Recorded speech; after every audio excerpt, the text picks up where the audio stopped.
The story opens with a broad shot high across the treeline of a rich, green rainforest. Intercut is a grouping of pictures of Jake Contaminate, a disabled conflict veteran and previous Marine.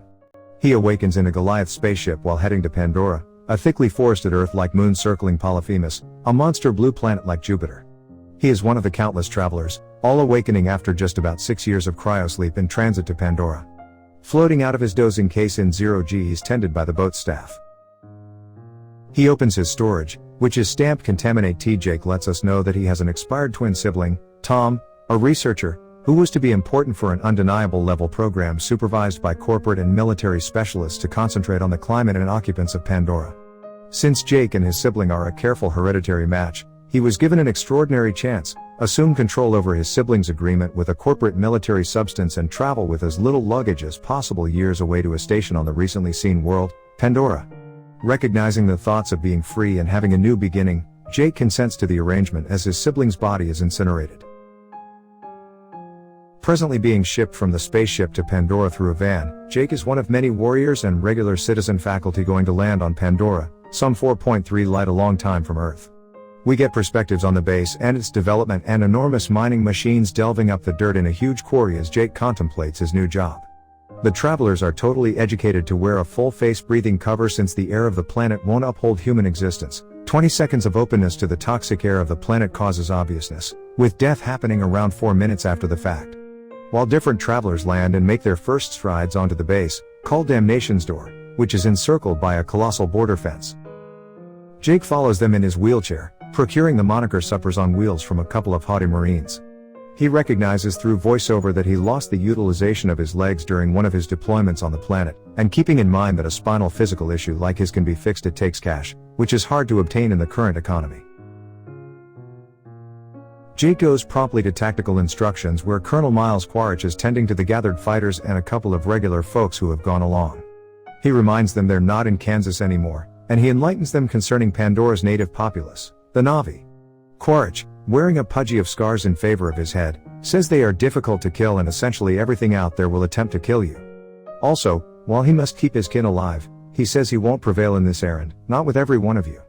If they wish to endure, he proceeds, they should follow Pandora rules. Jake goes to a science lab where he meets scientist Norm Spellman and Dr. Max Patel, two individuals from the Symbol program. As Jake gets his first gander at his own symbol, we find out with regards to the actual program, people can't inhale Pandora's air, yet the Symbol program empowers a human to interface with their own symbol, a hereditarily reproduced human Na'vi half and half, and capacity as though they were a Na'vi local. In his symbol body, Jake will actually want to walk again and inhale the environment. The symbols look a lot like their human drivers. At the point when Norm tells Jake his symbol appears as though him, Jake significantly says it resembles his dead sibling. Jake and Norm enter the science office pretty much the time Dr. Elegance Augustine, the program's science lead, stirs in an extraordinarily planned case that interfaces her to her symbol and flips open the top. Norm says to Jake he hears she prefers plants better compared to individuals. She emerges from her case and speaks in Na'vi with Norm. Happy with Norm's order of the language, she goes to Jake. She lets him know she really wants his sibling Tom, the PhD who prepared 3 years for the Pandora mission. However, she needn't bother with Jake since Jake has no lab experience and has never been connected to a symbol. Jake attempts to infer that he's a speedy student, however the surly Elegance isn't intrigued. Effortlessness stomps off to the base's control space to stand up to Parker Selfridge, base authority, and delegate for the Assets Advancement Organization, RDA, an enterprise that regulates all military and another workforce on the settlement. He tells her Jake will fill in as a security escort in her group while they're on the world's surface. Beauty tells Parker she really wants a scientist, not a Marine dropout. She questions Jake will be of any utilization to her plant research. Parker answers, saying he dissents, saying they got lucky with Jake.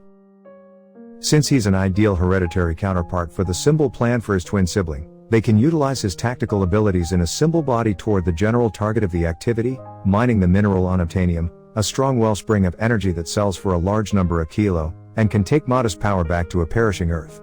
Parker tells Elegance one way of achieving this goal is to win the hearts and brains of the locals, to acquire their participation. Elegance contends that large numbers of the Na'vi have been killed by the military under the sponsorship of Selfridge's activity. Back in the lab the next morning, Jake and Norm are connected to their symbols interestingly. Jake, in his symbol, awakens in an alternate room with different symbols and staff. Inside a couple of seconds, Jake is making his controllers anxious because, thrilled with his capacity to move his legs once more, he is moving excessively fast and attempting to walk, whenever he first has had the option to do as such since turning into a paraplegic. The human lab laborers can't stop him. A Na'vi is more than 10 feet tall, in some cases more like 12 feet, and far more grounded than people. At the point when his long tail pushes over instruments, a staff part advises him to pause and rest once more. Jake overlooks him and blasts out of the room and into the light. He winds up in a diversion region where different symbols are playing sports and staff, in their defensive stuff, are performing different obligations. Jake meets Effortlessness symbol, who, preferable tempered over human beauty, goes with Jake to the military quarters where he is, in the end, urged to rest. Before he rests to rest, Jake assesses his neural line, a long limb that resembles a twist of hair. Toward the finish of his line is a bunch of stowed away ringlets. At the point when the symbol rests, the connection is broken and Jake himself stirs. Jake later meets Trudy Chacon, a resigned Marine pilot with whom he'll go through half a month becoming acclimated to his symbol and investigating Pandora. Jake will fill in as the entryway heavy armament specialist on her team. Jake meets with Colonel Quaritch, who is lifting loads. The colonel tells Jake he's looked into his administration record and was intrigued with what he achieved on a portion of his visits, remembering one for Venezuela. The colonel cautions Jake about the risks anticipating him on Pandora. He likewise expresses his conviction that the symbol program is a joke, however that it offers a chance for a one-of-a-kind surveillance mission, if Jake can discover and let the colonel know what he needs to know about the locals, how to convince them to get away from the unobtainium metal stores and how to hit them hard if they will not. The colonel will make sure that Jake gets the medical procedure he really wants to recover utilization of his legs. The colonel moves into an AMP suit, a bipedal exoskeleton utilized for missions on Pandora, and moves off. Relinked with his symbol, Jake flies over Pandora's surface in Trudy's gunship, alongside Beauty, Norm, and others. The group lands in the woods, where Beauty and Norm start to take tests of the greenery and make estimations. Jake is occupied by his environmental elements and meanders into a field of helicadian blossoms, which are very tall and psychologist at Jake's touch. Inconvenience shows up when a Titanothere, a vigorously reinforced, hammer-headed animal, stands up to Jake. Effortlessness orders him to hold fast and not shoot, or probably the creature will blow up and charge. His defensive layer is excessively thick for firearms to have any impact in any case. Jake effectively holds his ground, yet simply because another monster, a jaguar-like Thanatos, has moved toward him from behind and has caused the Titanotheres to withdraw and encompass their young. The Thanatos then goes to Jake. Beauty advises him to run, and he's sought after by the Thanatos in a pursuit that isolates Jake from his group. He loses his weapon and is brought down by the creature, yet liberates himself by delivering his rucksack. At last, the pursuit prompts a cascade, where Jake leaps to well-being, leaving the Thanator thundering above him. Jake's group looks for him, yet Trudy says they'll need to get back to base since night operations are not permitted. Effortlessness says he will not last the evening. It's presently night and we see Jake honing a long stick into a lance. Jake is being watched from a higher place, this time by a Na'vi.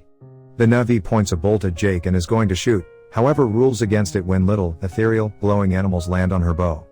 Later we learn they are exceptionally unadulterated spirits, otherwise called the Seeds of Iowa. The Na'vi saw amazing God, the bowman withdraws.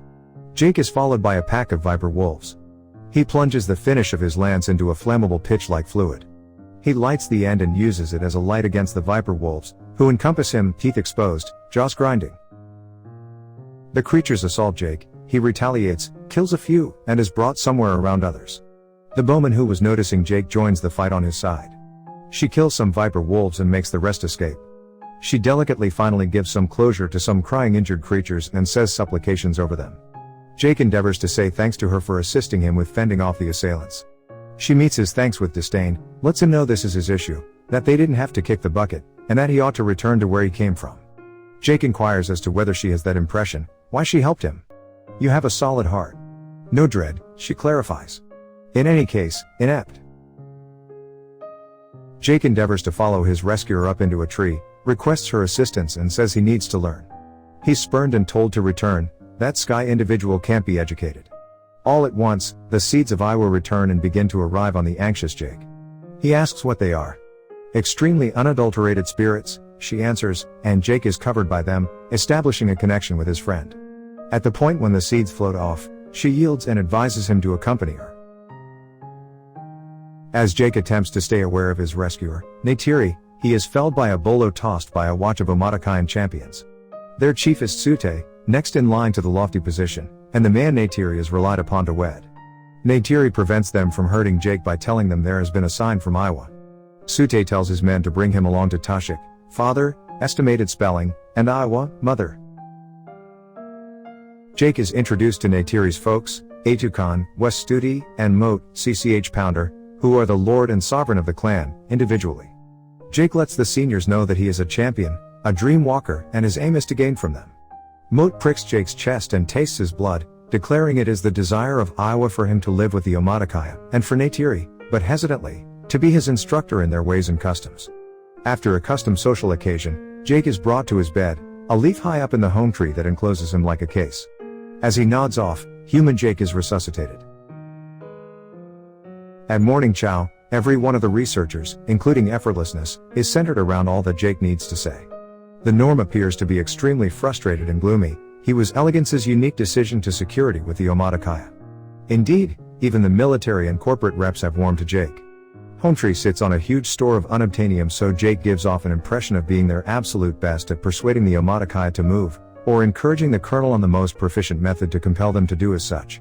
He's educated that he has 3 months to accomplish his target before the tractors show up. The following scenes rotate around symbol Jake's preparation with Neytiri and human Jake's reports on his encounters through the video log he directs after consistently's movement. He bonds with his dire horse, a significant creature to the Na'vi. Jake should figure out how to mount the creature and interface his neural line to its receiving wire. Human Jake keeps uncovering the home tree's foundation and other Na'vi subtleties. Jake struggles to figure out how to control his dire horse and is frequently alluded to as song, shown by Neytiri and Tsute, which he lets us know signifies imbecile. Jake reports back to the colonel and Selfridge about the Omatakaya's home, the monster home tree. Under it is a huge store of unobtainium. Jake informs them regarding the construction of the 1,000-foot tall tree. Quaritch sees a chance to annihilate the tree, yet Jake demands he is permitted to haggle with the Na'vi and persuade them to leave. Detecting that Jake is being controlled by Quaritch, Selfridge and the remainder of the tactical segment of the mining activity, Effortlessness chooses to take her activity out of a void. She moves them into the Thank Heaven Mountains, a distant locale of huge, drifting islands that are consecrated to the Na'vi and are likewise rich in unobtainium. Beauty needs her turf away from the RDA authorities and military sorts at the base. To watch more video like this, click on the videos on your screen, and don't forget to let me know how you feel about today's video in the comments down below. And at last I will say, stay safe and stay healthy. See you next videos.